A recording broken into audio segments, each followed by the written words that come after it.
The overall goal of this method is to quantify the cell surface expression of membrane proteins using a fluorescence-based assay.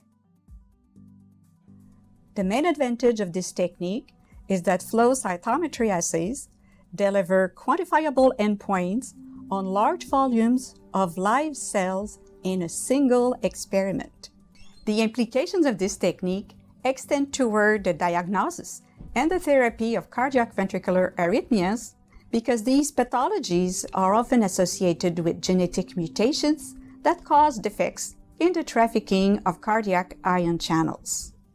Generally, individuals new to this method struggle to identify a suitable extracellular insertion site for the epitope that does not alter protein function and generate a strong fluorescent signal in the presence of the conjugated antibody.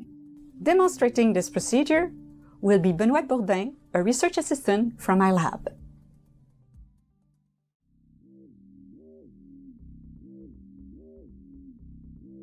To begin, doubly tag DNA constructs with mCherry at the intracellular C-terminus.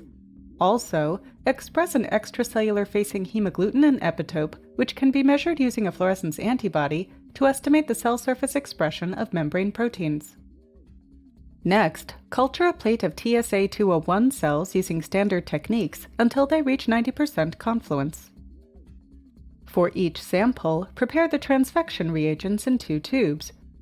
Prepare one 1.5 milliliter tube with 4 micrograms of DNA in 250 microliters of reduced serum medium, and a second tube with 10 microliters of the liposome-mediated transfection reagent and 250 microliters of serum-reduced culture medium.